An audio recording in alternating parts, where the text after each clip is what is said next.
Seguimos en La Mira. Marta Balfre es abogada, es criminóloga, trabaja temas de violencia doméstica. Ella misma en una época de su vida fue víctima de violencia doméstica y tiene una visión muy independiente y muy crítica de la equidad que tienen las leyes de violencia doméstica en este país. Con esta nota a Marta Balfre nos despedimos hasta el próximo jueves. Que pasen bien.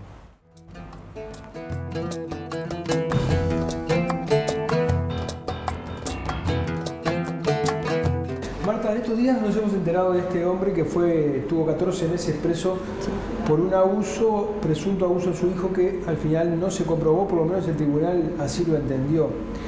¿Esto es más común de lo que suponemos o es un caso excepcional? No, es más común de lo que se supone, porque hay que tener en cuenta el siguiente punto. Cuando tú haces una denuncia de abuso sexual, yo siempre digo que los menores, si no venían abusados, terminan abusados por el sistema. Tú haces una denuncia, automáticamente, como no está bien discriminado cómo se funciona, lo primero que se hace es se manda al menor al forense para que lo revise si fue violado. Una revisación que te puedes imaginar no es ni agradable, ni simpática y a veces es incomprensible para el menor. Si el menor venía abusado, lo estás revictimizando. Si el menor no venía abusado, lo estás abusando en ese momento. Tú haces la denuncia, se detiene al presunto abusador y hay un plazo constitucional para tomar una decisión. Si el juez entiende que hay elementos suficientes de convicción, procesa, y generalmente con prisión, porque al ser menor de 12 años, el baremo es de 2 a 8 años. O sea que es muy difícil, porque aparte por lo general no es un único episodio, son reiterados delitos de atentado violento al pudor si no hubo violación. Entonces se lo procesa. Y después viene la parte, en el sistema actual, ¿no? Viene la parte de la investigación y ahí se profundiza más qué fue lo que pasó en este caso. Se tomó la decisión en las primeras horas, se lo procesó con prisión, se siguió averiguando y fue cuando saltó que, bueno, que aparentemente la señora que hizo la denuncia sería psiquiátrica, tenía una personalidad querellante, se trajo una pericia privada de una psiquiatra donde dice que el nene había dicho eso inducido por la cuidadora. Pero ¿qué pasa con la pericia original, digamos? ¿Qué pasa con los técnicos, los peritos, digamos? Ahí es un nudo, digamos, complicado y delicado del proceso. Es un nudo complicado porque la pericia se hace, primero la forense, ¿está? Por el médico forense para descartar la violación. Y después se hacen las pericias psicológicas. Tenemos que recordar que en Uruguay no hay formación forense que dé la Universidad de la República. Hay cursitos sueltos que se dan eventualmente, pero formación no hay. O sea que la formación de los técnicos queda de cargo y de responsabilidad de cada uno. Entonces, cuando se hacen las pericias, cada uno aplica la batería que entienda conveniente para llegar a un informe pericial y ahí lo que se dan son si reúnen o no reúnen elementos que permitan suponer que hubo un abuso. Ojo, el informe del perito no condiciona al juez. El juez puede apartarse de ese informe, rara vez lo hace.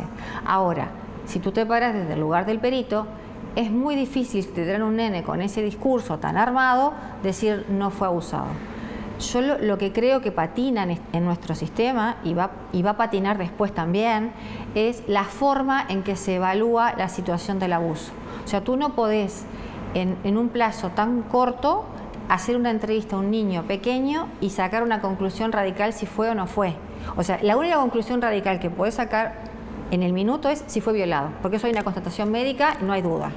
Pero si hay un abuso sexual, hay que tomarse un tiempo para trabajar con ese niño para que el niño pueda expresar realmente qué fue lo que pasó y tú puedas verificar si fue abusado o si fue inducido. Marta, cuando no hay evidencias físicas del abuso, se suele decir, creo que con una gran dosis de razón, los niños no mienten. Exacto. Pero también todos los adultos sabemos que los niños son extremadamente maleables. Totalmente. Y este es un ejemplo de cómo una cuidadora le hizo decir al niño, ¿cómo caminamos por medio de ese...? Bueno, es que eso es lo que yo te digo. En el plazo tan corto en que se toman las decisiones, no hay tiempos como para evaluar, por ejemplo, quién hace la denuncia, por qué la hace, quién es esa persona que denuncia y cómo fue la prueba que aportó. Porque aparentemente el tribunal cuando lo analizó se dio cuenta que las preguntas que hacía la cuidadora habrían inducido al menor a decir lo que dijo. En ese marco realmente un juez no tiene mucho margen más para apartarse. Insisto, creo que la temática es demasiado sensible para aplicarle un estándar de penal común. Hay que tomarse otros tiempos, simplemente para no vulnerar al menor. Porque fíjate en este caso puntual, se tomó la decisión, se procesó al padre con prisión, se le sacaron los hijos a la madre, uno era un bebé que amamantaba, se los dieron a la abuela materna, o sea, destrozaron la familia. Más allá que hubieran indicadores de que había violencia entre los padres, que es otra historia, se destrozó una familia y ahora por indemnización que tú le des, económica, no le pagás al señor lo que le significó el tiempo en prisión, no le reintegrás a la familia ese concepto de por qué papá está preso, por qué no puedo ver a mamá, esa situación de cuando la tía, que era la defensora, la hermana del señor, fue al juzgado y la cuidadora no dejó que se acercaran a la tía, o sea, es todo como muy complejo. Marta, si bien la evidencia muestra que los abusadores son en su mayoría hombres, ¿vos pensás que la ley es equitativa a la hora de juzgar al hombre y a la mujer en estos casos? Y no.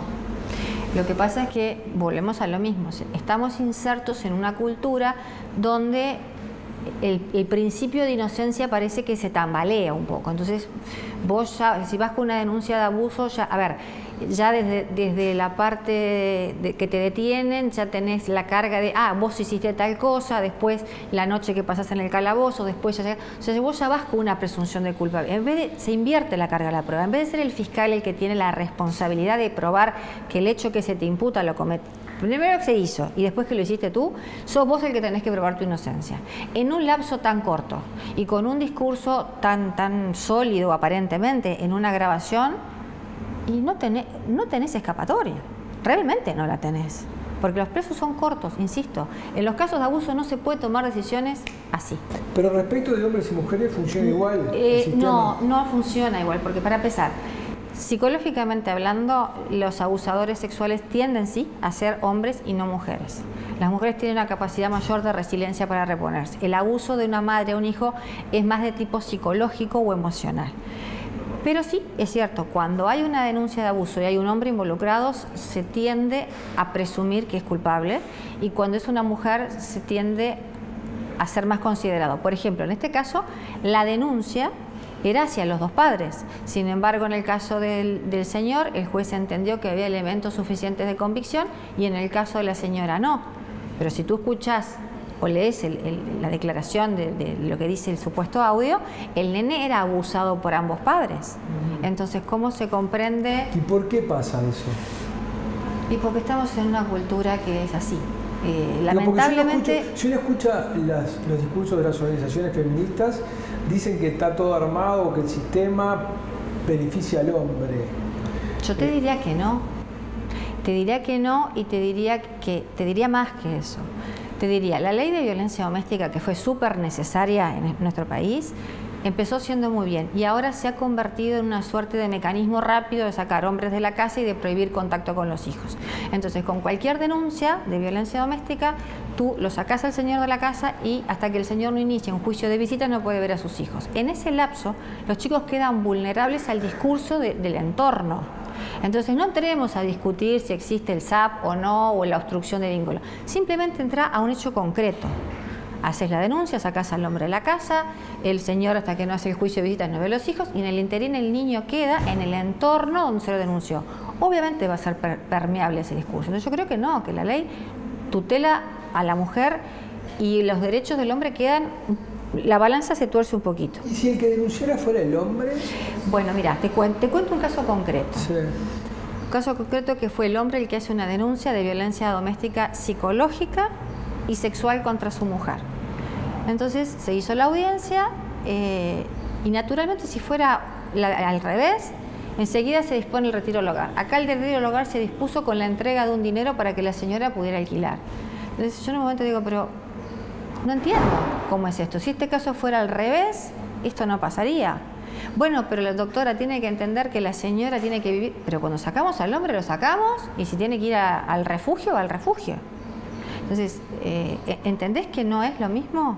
Que cuando un hombre hace una denuncia, por ejemplo, así sea de negligencia a los hijos, otro caso.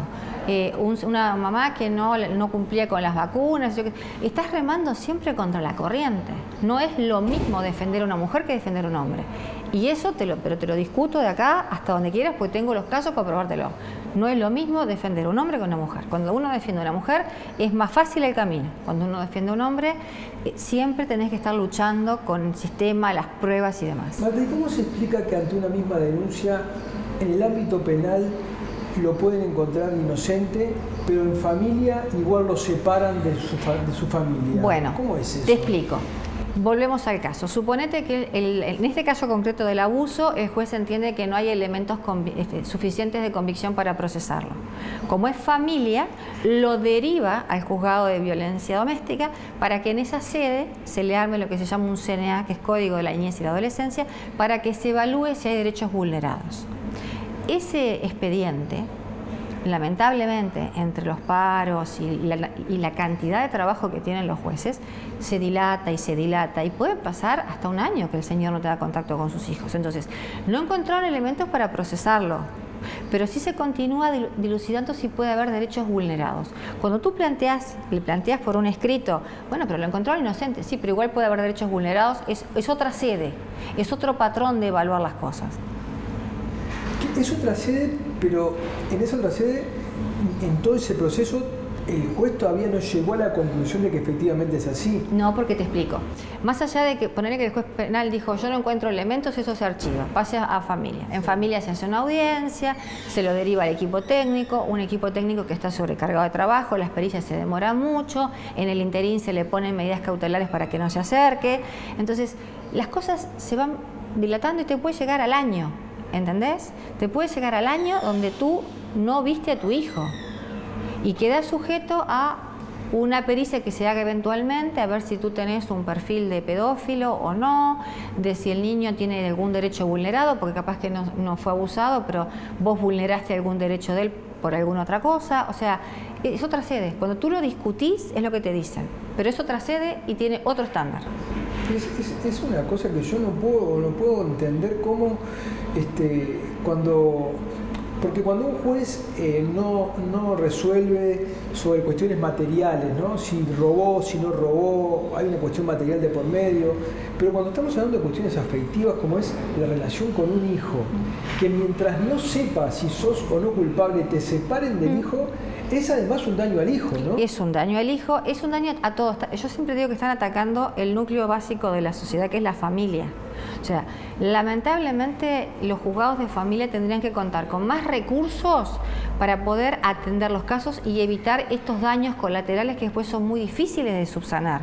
Porque después son terapias, terapia familiar, terapia individual, terapia psiquiátrica, esto para recomponer. Y hay una cosa que todo el mundo se olvida. La infancia es una sola. Y un año en la vida de un adulto quizás no es mucho. Un año en la vida de un niño de 4 años es un montón. Porque muchas veces se piensa, cuando se escuchan discursos militantes y de denuncia, que en realidad determinados fallos pueden favorecer o perjudicar al padre. En realidad, si deberíamos poner en el centro de la cuestión al niño. Lo que pasa es que cuando vos hacés lo que se llama un expediente de derechos vulnerados, que también se tramita en familia doméstica y que también el eje es, se supone, el nene y tiene una defensora, yo qué sé qué, termina siendo un lío entre adultos. Entonces se separa el padre hasta que se lo evalúe a ver si eso no es responsable de lo que se le acusa y te olvidás que en el medio queda un niño que quizás está siendo separado de un padre que no es responsable de lo que se dice que es, que en realidad es un producto de un conflicto entre adultos. Pero por sobrecargas de trabajo, por faltas de técnicos, por un montón de situaciones económicas que padecen los juzgados de familia. Ahora, Marta, ¿es tan así en el sentido de que una mujer va a un juzgado y denuncia que está siendo agredida ella y su hijo y que tiene dudas sobre si el hombre lo abusa? ¿Alcanza con eso para que los separen? Sí, claro. ¿Automáticamente? Sí, claro. Sin informe pericial, sin nada. A ver, si yo voy a hacer una denuncia en la comisaría o al juzgado de que presumo que el padre de mis hijos los está abusando, automáticamente lo detienen, lo llevan y lo pasan a penal. ¿Pero la presunción de inocencia no juega en estos tipos de juicios? No. Es lo que te dije al inicio. ¿Y nadie ha hecho juicio, ningún padre ha recurrido a un juicio de inconstitucionalidad en este tipo? No, inconstitucionalidad, no, que yo sepa, no. Lo que hacen después son juicios por prisión indebida, eventualmente por difamación e injurias o por los daños que le genera, pero te lo vuelvo a decir, no hay dinero, a mi criterio, que pague el daño moral que te queda. Porque, a ver, una vida en Uruguay no vale tanto, entonces te dan $28.000, $30.000. Y lo que vos pasaste preso y el tiempo que no viste a tus hijos y lo que tus hijos tuvieron que soportar durante todo ese tiempo, porque en este caso puntual, el papá estuvo preso, el nene ese siguió yendo a la escuela y era el que tenía el rótulo eventualmente de vos fuiste el abusado por tu padre, o sea, ¿entendés? El del bebito con los abuelos. No, hay que hablar. ¿Cuál es el aspecto más frágil, dirías vos, de la ley de violencia doméstica que se aprobó? Bueno, si se llega a aprobar el proyecto integral de violencia doméstica, ahí sí tenés para hacer un juicio de inconstitucionalidad porque se quiebra el principio de igualdad. Ahí es, si yo hago una denuncia, o cualquier mujer va por el proyecto integral, y si un hombre o un niño hace una denuncia, va por la ley vieja de violencia doméstica. Entonces vamos a tener dos estatutos diferentes, uno claramente mucho más protector porque prevé hasta indemnización económica, ventajas laborales, etcétera, cuando es una mujer, y el del hombre va a seguir siendo el proceso que está. Entonces ahí, a mi criterio, si se aprobara ese proyecto, sí, es para hacer una inconstitucionalidad porque se quiebra el principio de igualdad. Se supone que todos somos iguales ante la ley, se supone. Entonces si vos tenés dos estatutos diferentes para juzgar la misma situación, yo creo que esa ley tendría que ser revisada. ¿Y el mismo principio no regiría para el artículo que establece que es más grave matar a una mujer que un niño, por ejemplo? Es diferente, te cuento.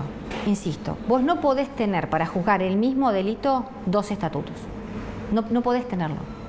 Básicamente estás rompiendo todos los principios legales. Y esto lo establece así. Y esto lo establece así. Si se aprueba el proyecto integral que están reclamando los colectivos femeninos, las mujeres van a tener un estatuto de protección donde se prevé la pensión, la indemnización por los daños morales que le puede haber generado la violencia, ventajas laborales, porque reúne todas las leyes que hay diseminadas por el ordenamiento jurídico. Y si el que sufrió eso es el hombre, sigue por el procedimiento común. Tiene que hacer la denuncia común. Si quiere un resarcimiento civil, va a tener que ir al juzgado civil. Si quiere, no sé, recuperar bienes que haya perdido, porque la ley de violencia doméstica no mide la propiedad, entonces si tú sos el responsable del alquiler y yo me quedo en la casa y te saco, vos vas a tener que seguir pagando el alquiler, vas a tener que ir por las vías comunes del derecho.